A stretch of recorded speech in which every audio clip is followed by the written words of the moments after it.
খালিলুর রহমান যে ইয়েটা বলছেন, সেখানে উনি বলছেন যে আমরা দিব বর্ডার পাহারা, জাতিসংঘের নিয়ন্ত্রণে থাকবে তারা কি পাঠায়। তার মানে এটার মধ্যে কি যাচ্ছে কি না যাচ্ছে আমরা কিছুই জানবো না।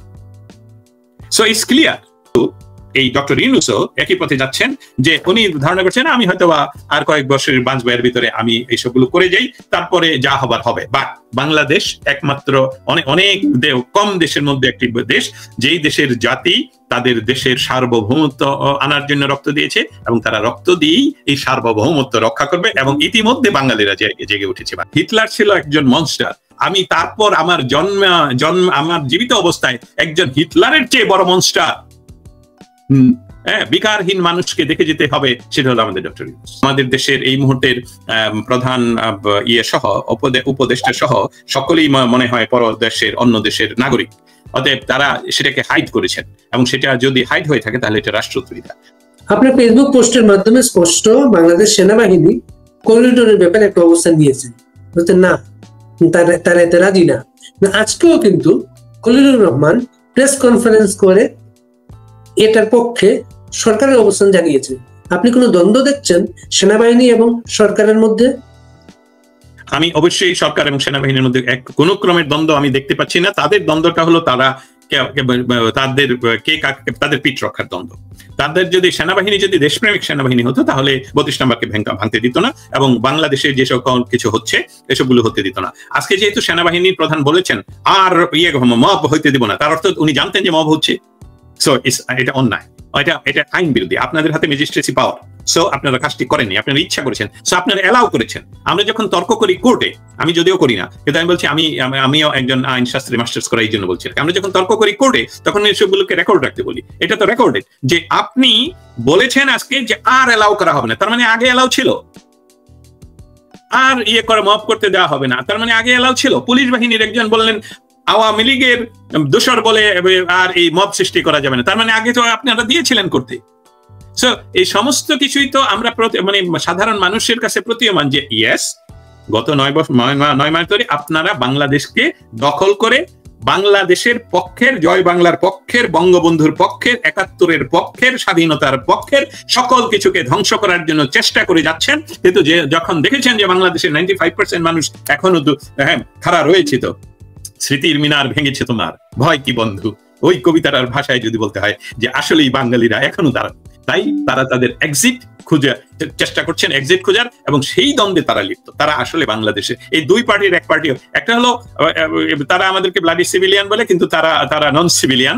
তারা বাংলাদেশ প্রেমিক হলে এই মুহূর্তে এই সেকেন্ড আমরা যখন কথা বলছি তখনই বলা যায় যে না, বাংলাদেশে যা হচ্ছে আমরা এটা মানি না। আমরা অন্য বাংলাদেশের সংবিধান অনুসারে এখনো যেহেতু বাংলাদেশের সংবিধানে সুস্পষ্ট ভাবে কোনো গ্যাপ নেই, প্রধানমন্ত্রিত্ব ছেড়ে গেলেও তার আরেকজন প্রধানমন্ত্রী না হওয়া পর্যন্ত তিনি প্রধানমন্ত্রী। আর যদি ওনার অস্তিত্বই না থাকে, অর্থাৎ উনি মৃত্যুবরণ করেন, তাহলে সেখানে সুস্পষ্ট রয়েছে কে এর দায়িত্বভার গ্রহণ করবে। সেই অনুসারে বাংলাদেশের সেনাবাহিনী যদি দেশপ্রেমিক সেনাবাহিনী হতো, আমরা এই মুহূর্তে কথা বলার সময়ই তারা যারা শুনছেন তারা এই মুহূর্তে বাংলাদেশের সংবিধান অনুসারে তত্ত্বাবধায়ক সরকার যেহেতু কোর্ট বলেছে ফিরিয়ে আনার জন্য, সেটাও তড়িঘড়ি করে ফিরিয়ে এনে আগামী 90 দিনের ভিতরে নির্বাচন করে গণতান্ত্রিক ভাবে ক্ষমতা হস্তান্তর করে বাংলাদেশকে স্বাধীন সার্বভৌম বাংলাদেশকে প্রত্যাবর্তন ফিরিয়ে দিতে পারেন। এবং আমাদের দেশ দিয়ে অন্য কোনো দেশে কোনো ধরনের করিডোর, কোনো ধরনের অস্ত্র চালান, আমাদের দেশে অন্য দেশের সৈন্যের কোনো বুট থাকবে, সেটা বঙ্গবন্ধু যেমন দেননি, আমরা বাঙালিরা আজকেও দেব না। ডক্টর জাহাঙ্গীর, আপনি মার্কিন স্টেট ডিপার্টমেন্টের ব্রিফিং এ যান, বাংলাদেশের নানা বিষয়গুলো তুলে ধরেন। আপনি সর্বশেষ এখানে আওয়ামী লীগ দলের কার্যক্রম নিষিদ্ধ বিষয়টা তাদেরকে তুলে ধরেছেন। তারা তাদের মতো করে একটা জবাব দিয়েছে, তারা পৃথিবীর কোনো জায়গায় কোনো রাজনৈতিক দলকে নিষিদ্ধ করার পক্ষে না। সেনাবাহিনী প্রধান বা সেনানিবাসের দরবারের যে বৈঠকটা, ওই বৈঠকের একটা মেসেজ হচ্ছে তারা ডিসেম্বরের মধ্যে নির্বাচন চেয়েছে এবং সবাইকে নিয়ে নির্বাচন চেয়েছে। বাংলাদেশ সরকার এবং নির্বাচন কমিশন মাইনাস আওয়ামী লীগ নির্বাচনের পক্ষে হাঁটছে। বাংলাদেশ কি অস্থিতিশীলই থাকবে? ধন্যবাদ। এটা খুব গুরুত্বপূর্ণ প্রশ্ন। মার্কিন যুক্তরাষ্ট্র যে কথাটা সুস্পষ্ট বলেছে সেটা আমরা সহজ বাংলায় বা সহজ ইংলিশে বলা উচিত।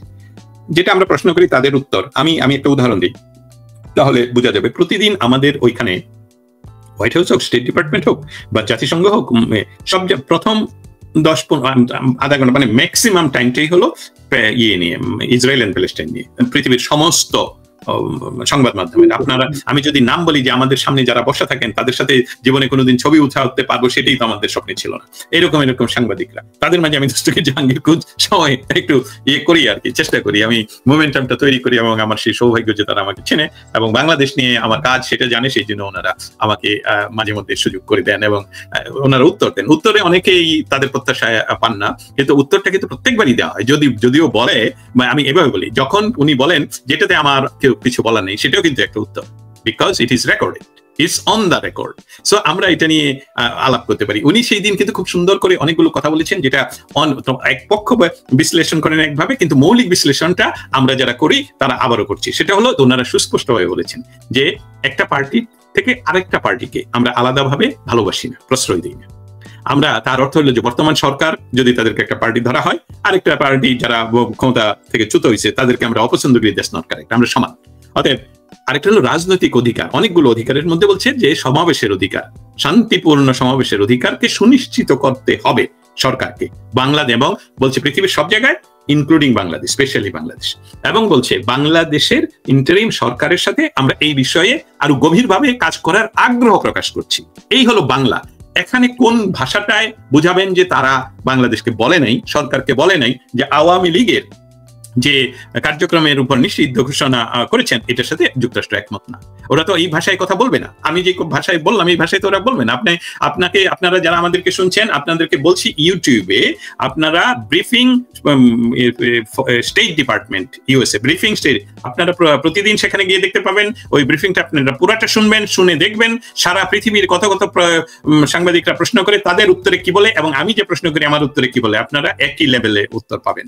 অতএব উত্তর ছিল সুস্পষ্ট যে বাংলাদেশে যদি ইনক্লুসিভ নির্বাচন না হয়, বাংলাদেশের যেখানে প্রায় 8 কোটি মানুষ একটা দলের সমর্থক বা ভোটার যে আওয়ামী লীগ, তাদেরকে ছাড়া যদি নির্বাচন করা হয়, সেটা ইউএসএও কাছেও গ্রহণযোগ্য হবে না, পৃথিবীর কোন দেশের কাছেই গ্রহণযোগ্য হবে না। হয়তোবা গ্রহণযোগ্য হবে পাকিস্তানের কাছে, হয়তোবা গ্রহণযোগ্য হবে মিডল ইস্টের যে সকল কান্ট্রিতে তারা রাজতন্ত্র কায়েম করে, তাদের কোনো বাংলাদেশের সরকার পরিবর্তন বা বাংলাদেশের এই ডাকাতদের পক্ষে মিডল ইস্টে মিছিল করতে গিয়ে বাঙালিরা ডিপোর্টেড, সেই সকল দেশ নাকি আবার আমাদের বন্ধু। সো এসবগুলো মনে রাখতে হবে। আমাদের দেশে আওয়ামী লীগের জন্মলগ্ন থেকে আওয়ামী লীগ একটি রাজনৈতিক দল।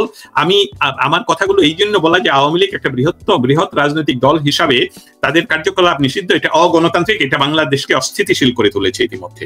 এবং সেটা একটা বিষয় বুঝতে হবে যে বাংলাদেশ একটি রাজনৈতিক দল যখন একটা দেশ তৈরি হয় ধর্মের ভিত্তিতে, মুসলিমদের দেশ পাকিস্তান, সেই দেশে মুসলিম লীগকে থেকে মুসলিম লীগ থেকে মুসলিম বাদ দিয়ে আওয়ামী লীগ তৈরি করতে পারে, সেই সময়ের কালে সেই আওয়ামী লীগ আজকে বর্তমান বাংলাদেশে আপনারা কার্যক্রম নিষিদ্ধ ঘোষণা করবেন, এটা আপনার আসলে টিকিয়ে রাখতে পারবেন, কারণ এটার ধারাবাহিকতা থাকতে হবে। এবং এটা এরকম বিষয় নয় যে আপনারা প্রেশার করলেই আপনাদের পক্ষে সাপোর্ট নেই। আপনারা যে নতুন একটা দল করলেন, তার তো পক্ষে তো এই ধরনের তাদেরকে নিষেধ করতে পারছেন না কেন? কারণ তাদের তো মানুষ নেই, আপনারা দখল নিয়েছেন। অতএব ইনক্লুসিভ নির্বাচন বলতে আওয়ামী লীগ সকল সময়ে, পাকিস্তান আমলেও বাংলাদেশেও সকল সময়ে সকল নির্বাচনে অংশগ্রহণ করেছে।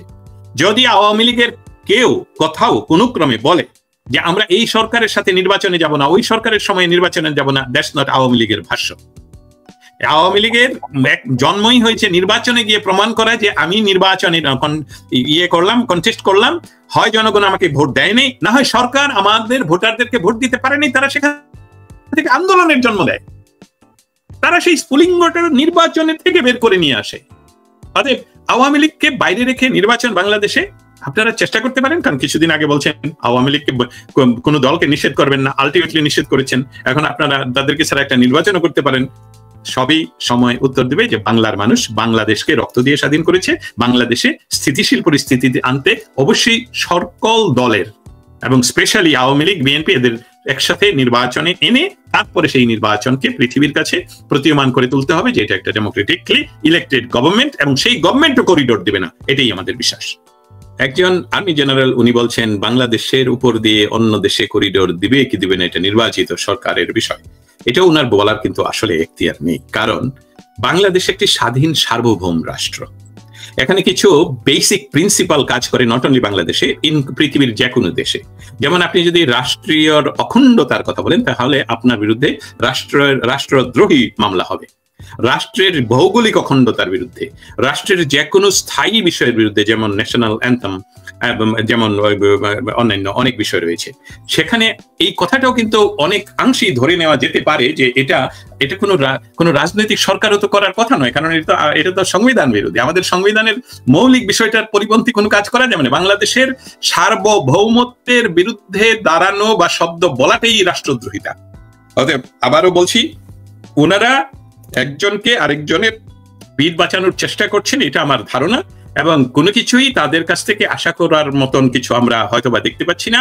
কারণ একটি বিষয় সুস্পষ্ট, যে জেনারেল ওয়াকার এন্ড তার বাহিনী যদি বাংলাদেশের জনগণের পক্ষের কাজ করতেন, তাহলে ভলকার তুর্কের টেলিফোনে যে ওনারা আসলে তো চাকরি জাতিসংঘের করেন না, ওনারা চাকরি করেন বাংলাদেশের 18 কোটি মানুষের, এবং সেই 18 কোটি মানুষের মাত্র 1 লক্ষ 2 লক্ষ মানুষ যদি এসে আপনাকে মিছিল করে যে সরকার পতন চাই, আর সেটাকে আপনারা প্রোটেক্ট করবেন না, 18 কোটি মানুষকে প্রোটেক্ট করবেন না, 18 কোটি মানুষের এগেনস্টে 1 লক্ষ 2 লক্ষ 5 লক্ষ কোনো মানুষ কোনো সংখ্যা নয়। ইউ হ্যাভ টু, আমরা এই ম্যাটারটা বুঝতে হবে।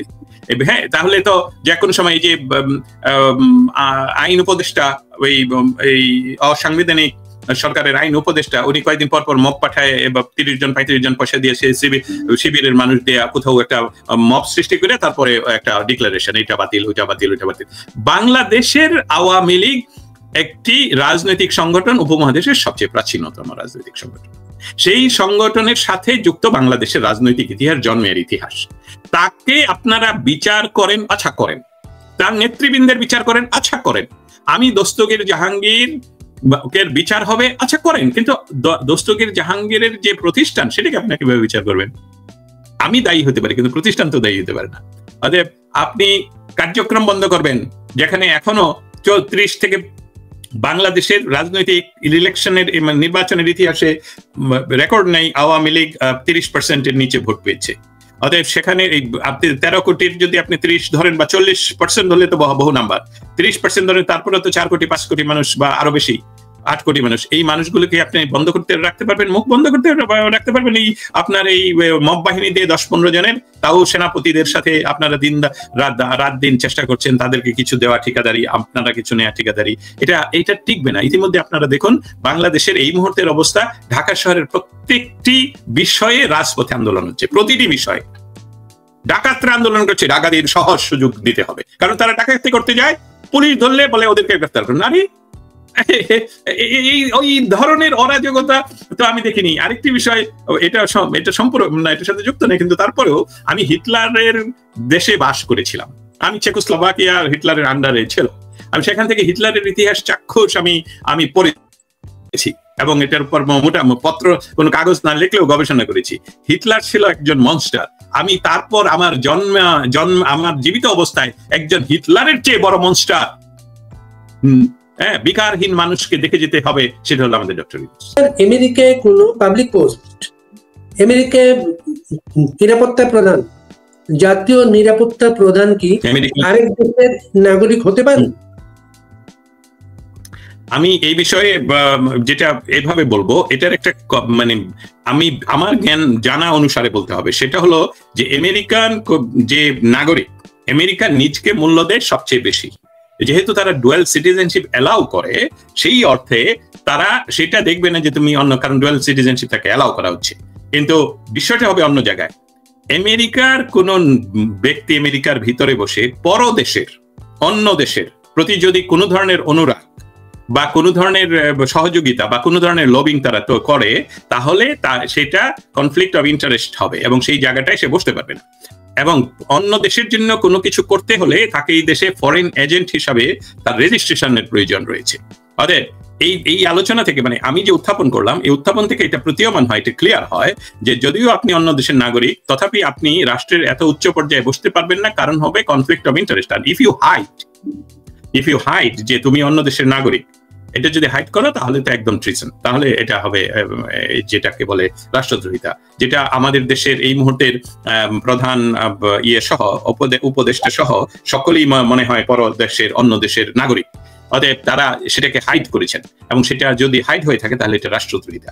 এটার জন্য বাংলাদেশের কনস্টিটিউশনাল লিগ্যাল এক্সপার্টরা বেটার বলা উচিত। এবং আমি ফজলুল বারী আপনাকে রিকোয়েস্ট করছি, বারী ভাই আপনাকে রিকোয়েস্ট করছি, আপনি এইটা নিয়ে একটি আলাদা লং টার্ম সেশন করতে পারেন টাইম টু টাইম। সো কারণ এখন বাংলাদেশের প্রেক্ষাপটের জন্য আমাদের এই বিষয়গুলো মানুষের সামনে তুলে ধরা উচিত, যে বাংলাদেশের একটি এত গুরুত্বপূর্ণ পোস্ট, সেসবগুলোতে যদি বিদেশি নাগরিকরা বসা থাকে তাহলে অবশ্যই আমি যতটুকু জানি প্রত্যেকটা নির্বাচিত সরকারের সময়, প্রতিটি নির্বাচনেতে, আমি যদি ভুল বলে থাকি তাহলে কেউ যারা জানেন তারা আমাকে নিচে লিখে সংশোধন করে দেবেন, যে প্রতিটি বাংলাদেশের গত সকল সরকারের সময়, এবং কি গত সরকার যে সরকারকে মেটিকুলাসলি ডিজাইন করে সরিয়ে দেওয়া হয়েছে শেখ হাসিনা সরকার, সেখানেও আমি জানি, উদাহরণ দিতে পারি, পররাষ্ট্রমন্ত্রী হওয়ার জন্য আব্দুল মোমেনকে আমেরিকার নাগরিকত্ব ছাড়তে হয়েছিল।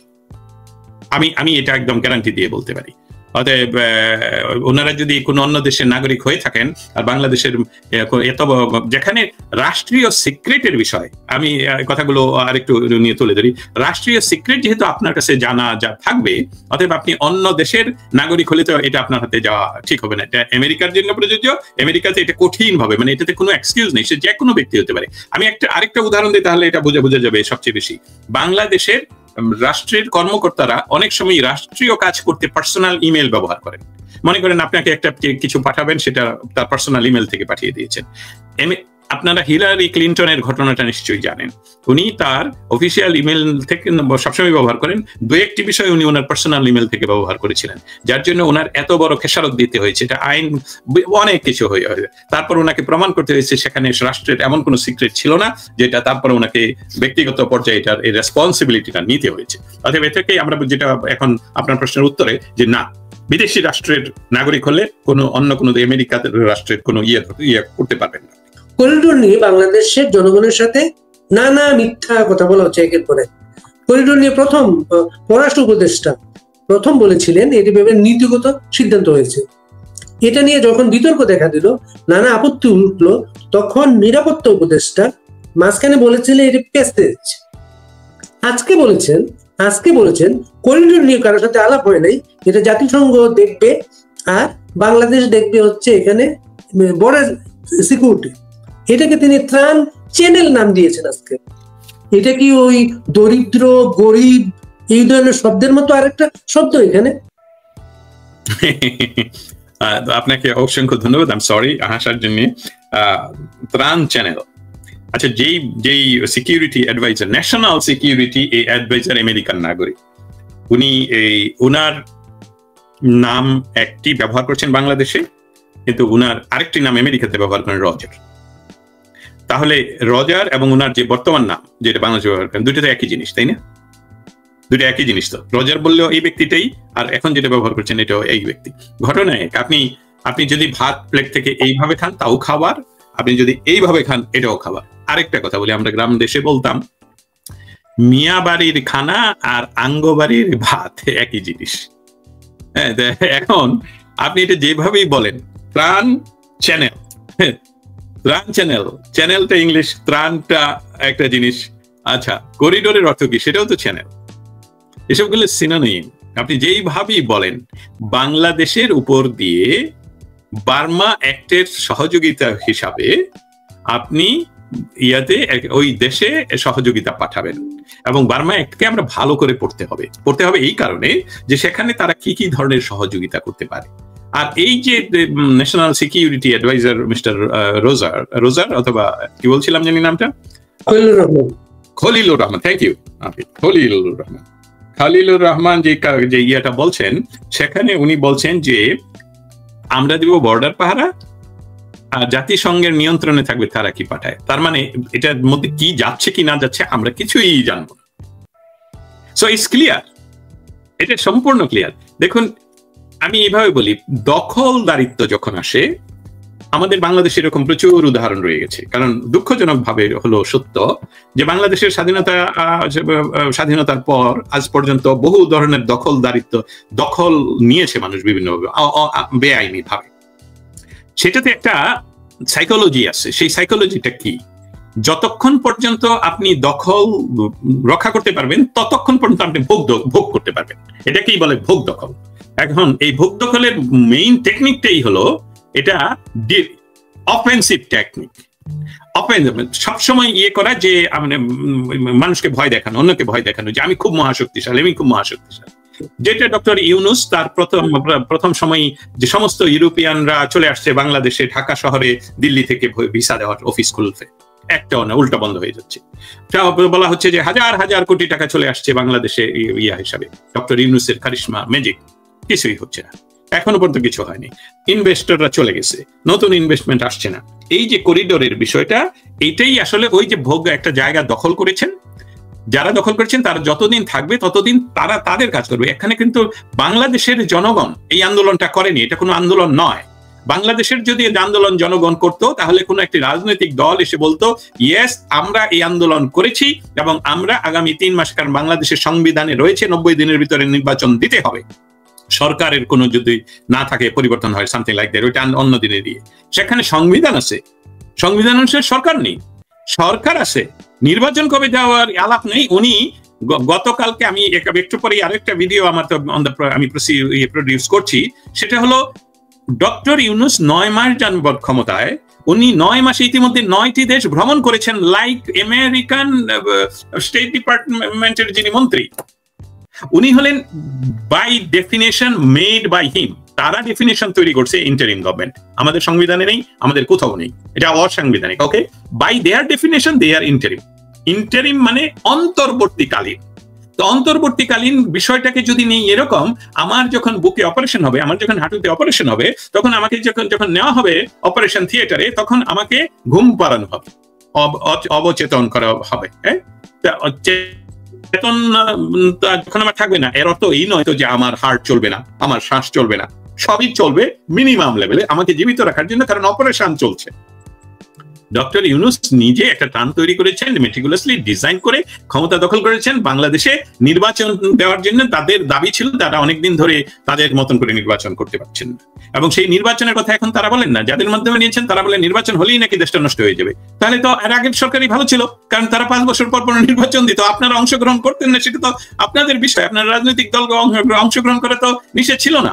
এখন আওয়ামী লীগকে আপনারা কার্যক্রম বন্ধ করে নির্বাচনে যাতে অংশগ্রহণ করতে না পারে, সো আপনারা সমস্ত কিছু করছেন মেটিকুলাসলি ডিজাইন করে এই দেশটাকে যাতে করে পরাশক্তি বা বিদেশি শক্তির কাছে তুলে দেওয়া যায়। আপনারা ক্ষমতা নেওয়ার পরের দিন সেন্ট মার্টিন বন্ধ করলেন, কিন্তু ঢাকা শহরকে তিলোত্তমা করার জন্য চেষ্টা করলেন না। ঢাকার বায়ুর কথা বলা হয় পৃথিবীর সবচেয়ে দূষিত বায়ু। সেখানে এই যে আমাদের উপদেষ্টা, উনি নিজে খুব ফিটফাট চলেন, কিন্তু ঢাকা শহর ফিটফাট না করে উনি গেছেন ইয়ে বন্ধ করতে। এটা বুঝাই যায় কার জন্য। আজকে হাজার হাজার ভিডিও ছবি আসছে, আমি যেহেতু ভেরিফাই করতে পারিনি এই জন্য পোস্ট করিনি, ছবি আসছে বিদেশিদের, বা আমি বলছি বিদেশি দেখতে সাদা কালো এরকম মানুষদের, যারা বাংলাদেশি না, এরকম সৈনিকদেরকে দেখা যাচ্ছে। এখন এসবগুলো বলা হচ্ছে বাংলাদেশের সমুদ্র সৈকতে তারা প্র্যাকটিস করছে, সেন্ট মার্টিনে প্র্যাকটিস করছে, কক্সবাজারে প্র্যাকটিস করছে, উখিয়া, আরো বিভিন্ন জায়গার কথা বলা হচ্ছে, যেহেতু এখনো ভেরিফাইড না এই জন্য। কিন্তু আসছে তো, এসবগুলো তো এআই দিয়া নয়, আমি ইয়ে করে দেখছি এআই দিয়ে এসবগুলো না। অতএব এই দখলদার, এই ডাকাত, এই যে এই লগ্নি ব্যবসায়ী, উনি গতকালকেও আবার মানে আজকেই দেখলাম এক প্রজ্ঞাপন যে বা ক্ষুদ্র সমবায়ের বিষয়টা উনি ওনার প্রতিষ্ঠানে নেওয়ার চেষ্টা করছেন। অতএব উনি জানেন ওনার বয়স হয়ে গেছে, উনি জানেন ওনাকে, যেমন গোলাম আজমকে ফাঁসি দেওয়া হয়নি, গোলাম আজমকে করা হয়েছে মানবিক কারণে, বয়সের কারণে। আপনি মনে রাখবেন যে সেকেন্ড ওয়ার্ল্ড ওয়ারে যারা নাৎসি বা হিটলার বাহিনীর সাথে যুক্ত ছিল, তাদেরকে এই 100 বছর বয়স হয়ে গেলেও তাদেরকে পৃথিবীর যেখানেই পাওয়া যাচ্ছে তাদেরকে ধরে এনে কিন্তু বিচার করা হচ্ছে, সেই বিচারে তাদের সর্বোচ্চ সাজা হচ্ছে। সেখানে বাংলাদেশের, আমি বলবো আপনারা যারা আমাদের কথা শুনছেন বা ফজলুল বারী ভাইয়ের মাধ্যমে, আপনাদেরকে বলবো যে গত প্রায় প্রত্যেকটি সরকার কোনো না কোনো ভাবে ছিল মানবিক সরকার। স্পেশালি বলবো গত সরকার তো মহামানবিক ছিল, এই অর্থে যে গোলাম আজমের মতন লোককে, যে বাংলাদেশের অস্তিত্বের বিরুদ্ধে বাংলাদেশ হওয়ার পরেও মধ্যপ্রাচ্যে উনি দীর্ঘ সময় ধরে প্রচার চালিয়েছেন, তাকে মানবিক কারণ দেখিয়ে, বয়সের কারণ দেখিয়ে তাকে সর্বোচ্চ সাজা না দিয়ে তাকে নরমাল মৃত্যুবরণ করতে দেওয়া হয়। কিন্তু এই ডক্টর ইউনূসও একই পথে যাচ্ছেন, যে উনি ধারণা করছেন আমি হয়তোবা আর কয়েক বছরের বাঁচবো, এর ভিতরে আমি এইসবগুলো করে যাই, তারপরে যা হবার হবে। বাট বাংলাদেশ একমাত্র অনেক কম দেশের মধ্যে একটি দেশ, যেই দেশের জাতি তাদের দেশের সার্বভৌমত্ব আনার জন্য রক্ত দিয়েছে, এবং তারা রক্ত দিয়েই এই সার্বভৌমত্ব রক্ষা করবে, এবং ইতিমধ্যে বাঙালিরা জেগে উঠেছে বাংলাদেশে। ধন্যবাদ।